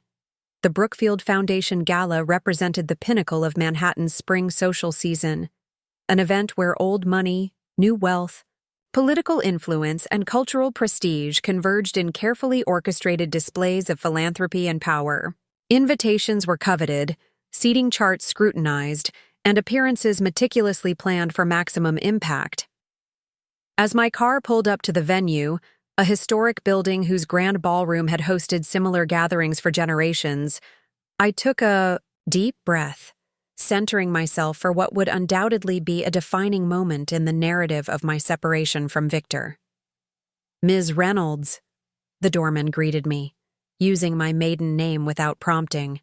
Eleanor's work, no doubt, ensuring that staff were properly briefed on addressing attendees. The entrance hall buzzed with photographers documenting arrivals for society pages and social media. I paused briefly on the landing, allowing a tasteful capture of my emerald green gown and the historic Reynolds jewels gleaming at my throat, in my ears, and in my elegantly styled hair. Not a deliberate pose, but a moment of composed acknowledgement, the perfect image to accompany whatever caption tomorrow's columns might feature. Mirabelle Reynolds Hargrove, making her first public appearance since news of her separation. I could almost read the headlines already. Inside the reception area, conversations momentarily faltered as I entered, a subtle ripple of recognition and reassessment spreading through the gathering. Eleanor Davis materialized at my side, her presence both supportive and strategic. "Perfect timing," she murmured. "Victor and Sophia arrived 15 minutes ago. They're by the east window with the Carmichael group." I nodded, accepting a champagne flute from a passing waiter. "I'll make my rounds before dinner. No need to rush the encounter." Eleanor's approving smile confirmed my instinct. The evening was a marathon, not a sprint. My presence alone had already disrupted Victor's carefully planned debut with Sophia. The actual confrontation could unfold organically. For the next hour, I moved through the reception with deliberate grace, greeting board members of my arts program, acknowledging my mother's friends, engaging briefly with financial leaders who recognized me from my analyst days.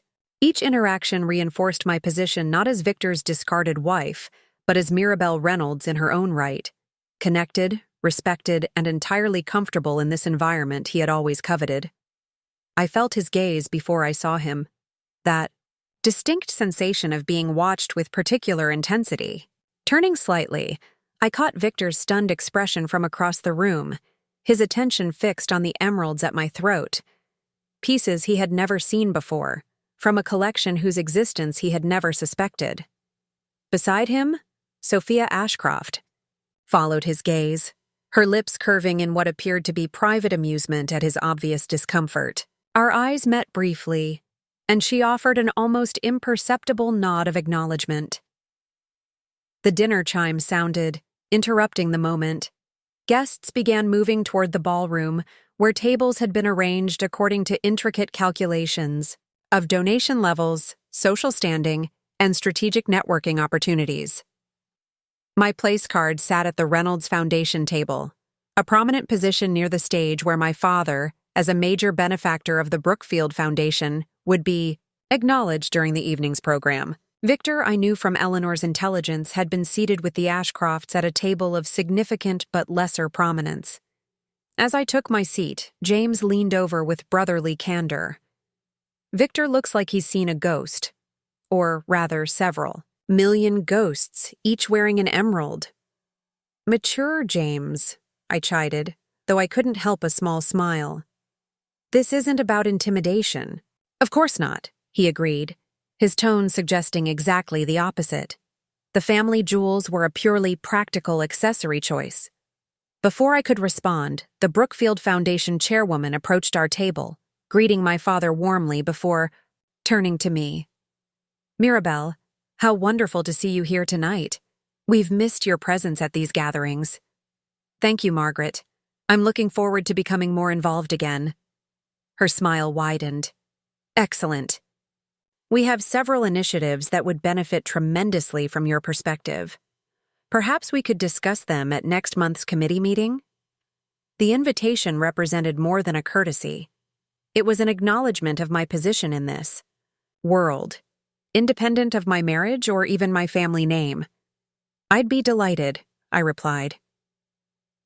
Throughout the dinner service, I remained engaged with my table companions, never once glancing toward Victor's direction despite the acute awareness of his presence. Let him watch, let him wonder, let him reassess every assumption he had made about the woman he had so casually discarded. After the main course, as waitstaff cleared plates for dessert, Margaret Brookfield took the stage to begin the evening's program: recognition of major donors, introduction of grant recipients, and announcement of new initiatives. The room quieted, attention shifting to the podium. Before we proceed with our program, Margaret began, I'd like to acknowledge a significant new commitment to our educational outreach initiative. The Reynolds Foundation has pledged $5 million to expand our arts education programs in underserved communities. Polite applause rippled through the room. Such announcements were standard at these events, public acknowledgments of private generosity that would be detailed in tomorrow's financial pages. What makes this gift particularly meaningful, Margaret continued, is the innovative partnership structure developed by Mirabelle Reynolds Hargrove, who will lead a joint committee of the Reynolds and Brookfield Foundations to implement this initiative. The announcement caught me entirely by surprise. I turned to my father, who merely raised his water glass in a subtle toast, his expression revealing nothing. This represents Ms. Reynolds Hargrove's first official role with her family's foundation, Margaret added, though her work with the Carlton Street Arts Program has established her as a recognized leader in arts education accessibility. The spotlight found me, illuminating the emeralds that caught and scattered light across the table. I acknowledged the announcement with a composed nod, aware that every eye in the room, including Victor's, was fixed on me. We look forward to the innovative approaches Ms. Reynolds Hargrove will bring to this collaboration, Margaret concluded before moving on to other foundation business. As the spotlight shifted away, my father leaned closer. Forgive the surprise announcement. The foundation board approved it yesterday, and Margaret felt tonight was an appropriate venue for public acknowledgement. You might have warned me, I murmured, and deny myself the pleasure of seeing your genuine reaction? His rare smile softened. The presumption. Besides, the position is one you earned through your work with the arts program, not through family connection.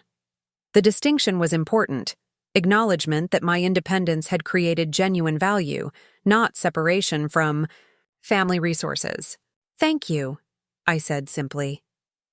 As dessert was served, Diana Westfield from my arts program made her way to our table, radiant with excitement about the partnership announcement. This changes everything, she enthused. With this level of funding and institutional support, we can expand beyond anything we imagined.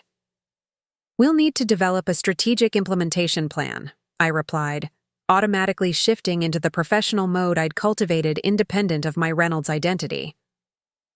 Maintaining our core methodology while scaling operations. Exactly why this partnership is so perfect, Diana agreed. Your program's operational expertise combined with the Foundation's resources. As we discussed preliminary ideas, I became aware of movement at the Ashcroft table. Victor had excused himself and was making his way toward the exit, his expression tightly controlled but his body language betraying acute distress. Sophia remained seated, engaging smoothly with other guests as if nothing were amiss. Her composure suggested she had anticipated Victor's reaction, perhaps even expected it. "Excuse me," I said to Diana, rising from my seat. "There's something I need to address." I followed Victor's path toward the terrace doors, timing my exit to coincide with a natural break in the program. No dramatic pursuit, just a composed departure that would appear entirely ordinary to casual observers. The terrace offered a panoramic view of the city skyline, illuminated against the night sky. Victor stood at the balustrade, his back to the ballroom, shoulders rigid with tension. "Quite a view," I observed, moving to stand beside him. He turned sharply, composure momentarily fractured by surprise. "Mira, the announcement was unexpected," I said, addressing the obvious. "I learned about it tonight, same as you." "Congratulations," he replied stiffly. "The Reynolds princess takes her throne." The bitterness in his tone was revealing, not just anger at recent developments, but a deeper resentment of a world he had always coveted but never truly belonged to. "That's not what this is," I corrected gently. "It's about integration, not coronation. Bringing together work I've built independently, with resources I've inherited, while making sure everyone knows exactly who you are," he noted. "The emeralds are a bit heavy-handed, don't you think?" I touched the necklace lightly. "Family heirlooms often emerge for significant occasions. My grandmother thought tonight. Qualified." He laughed, a short, hollow sound.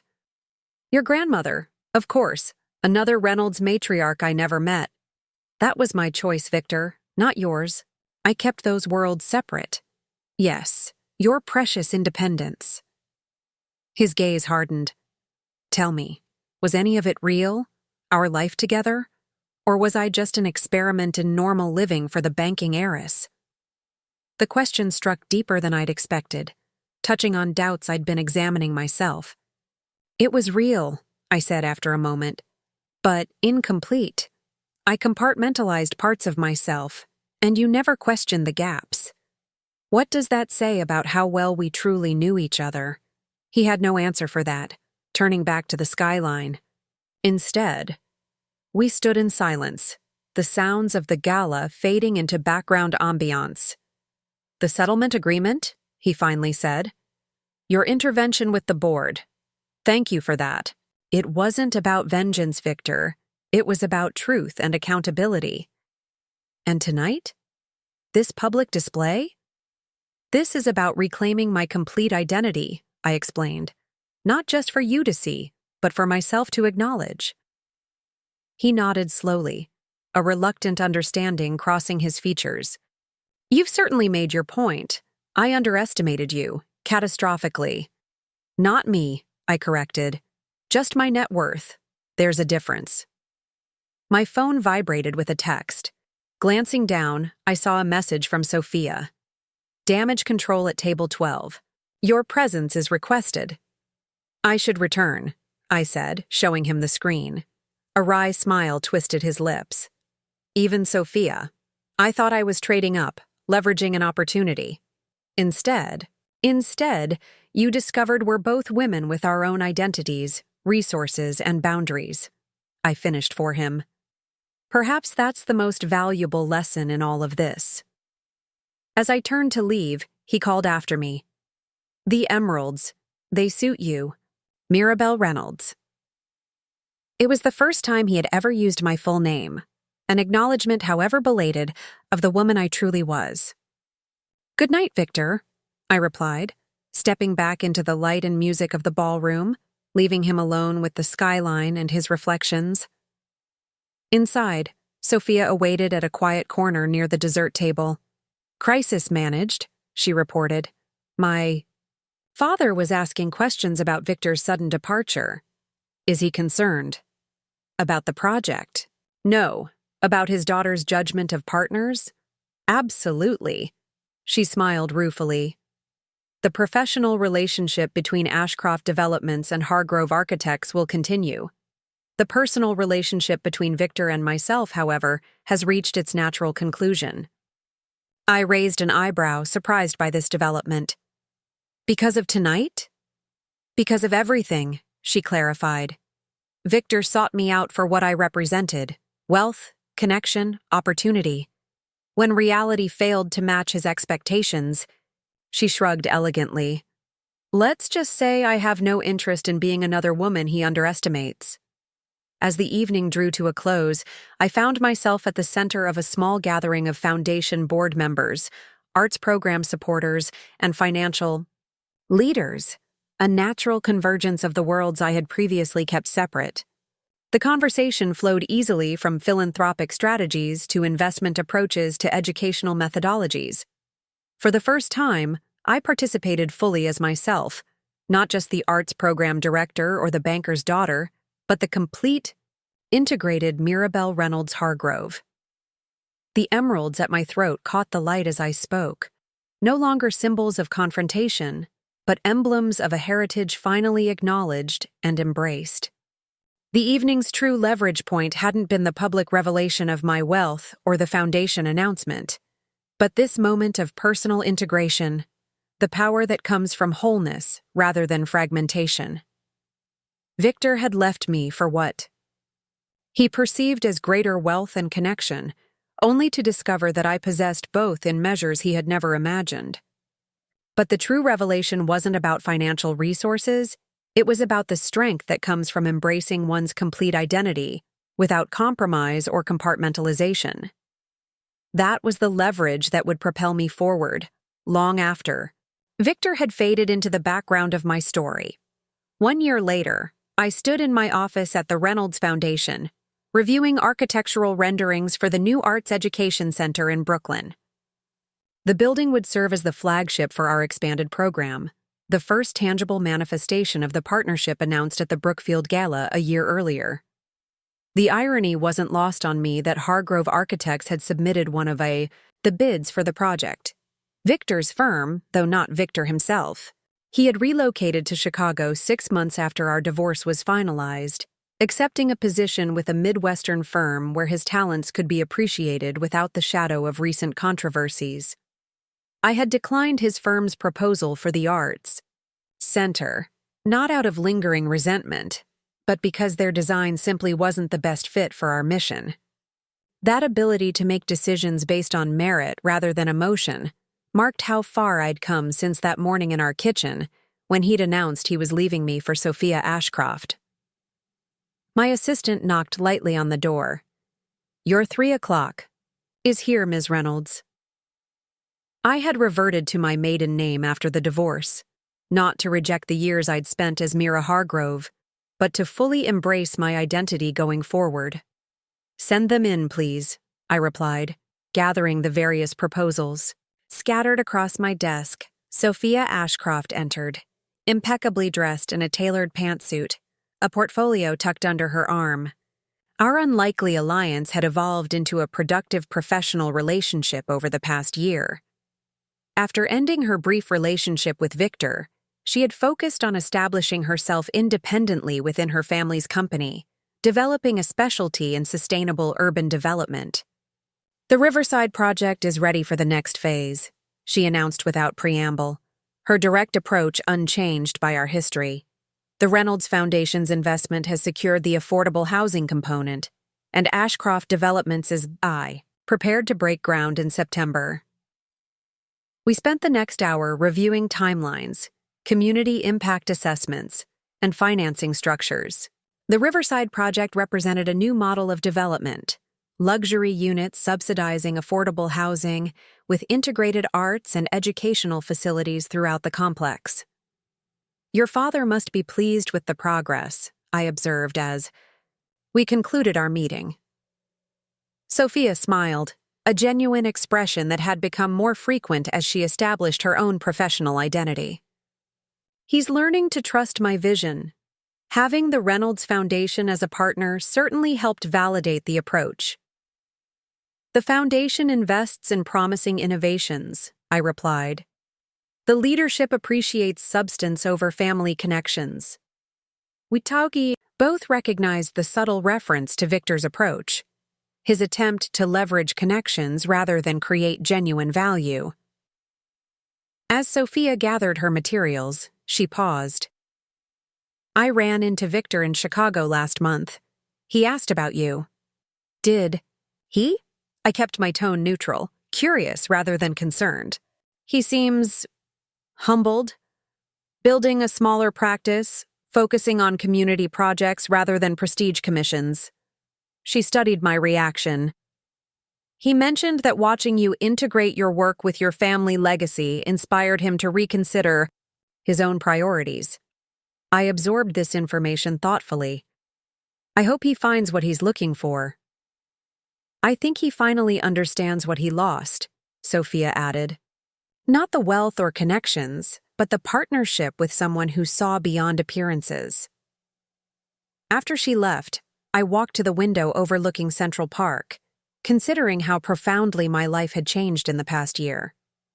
The woman Victor had left, the one he believed would struggle without him, had never really existed. She had been a careful construction, a partial version of myself maintained out of fear that my complete identity would attract the wrong kind of attention. The irony was that in trying to avoid attracting those who valued wealth over substance, I had attracted precisely such a person, one who had then left me for exactly what he thought I lacked. My phone buzzed with a text from James. Board meeting at 10. Bring the Riverside numbers. The Reynolds Foundation boardroom buzzed with the energy of purpose and possibility. Under my leadership, the education initiative had expanded to 5 cities, with measurable impacts on student achievement and community engagement. My background, in finance combined with my experience in arts education, had created a uniquely effective approach to philanthropic investment. My father, still chairing the foundation at 72, nodded approvingly as I presented the Riverside project's projected outcomes. Questions for Mirabelle? He asked the assembled board members. The discussion that followed was rigorous, substantive, and entirely focused on the merits of the proposal rather than my position as Frederick Reynolds's daughter. I had earned my place at this table through demonstrated results, not inherited position. Later that evening, I hosted a dinner at my penthouse for the arts program staff and key foundation personnel, another integration of the worlds I had previously kept separate. As conversations flowed between education specialists and finance experts, program directors and foundation trustees, I felt a deep satisfaction in the community being built through authentic connection and shared purpose. After the guests departed, I stood on my terrace overlooking the Manhattan skyline, reflecting on the journey of the past year. Victor's betrayal had forced a reckoning that might otherwise have taken decades to reach, a painful but ultimately liberating confrontation with the limitations of my compartmentalized existence. The Reynolds emeralds now rested in their vault, brought out occasionally for significant foundation events, but no longer needed as symbols of identity or power. My position, both in Manhattan society and in my own estimation, was secure not because of inherited wealth or family name, but because of the integrated woman I had become. Victor had left me for a wealthy mistress, believing he was trading, up to greater resources and connections. The revelation of my family fortune had indeed wiped the smirk from his face in a moment of satisfying justice. But the true victory wasn't financial. It was the discovery that wholeness, not wealth, was the true source of power. I had finally learned what my grandmother had understood decades earlier when she wore those emeralds to confront banking titans, twice her age. That embracing one's complete identity, with all its complexities, privileges, and responsibilities, was the foundation of genuine strength. As the city lights twinkled below, I raised my glass in a silent toast to unexpected lessons and new beginnings. Victor's departure had been meant as an ending. Instead, it had become the catalyst for my most authentic chapter yet. Looking for more? We've got 2 amazing stories ready for you right on screen. If this one touched you, these are absolutely worth your time. Click to watch them now. And hey, subscribe and hit that bell to never miss our latest uploads.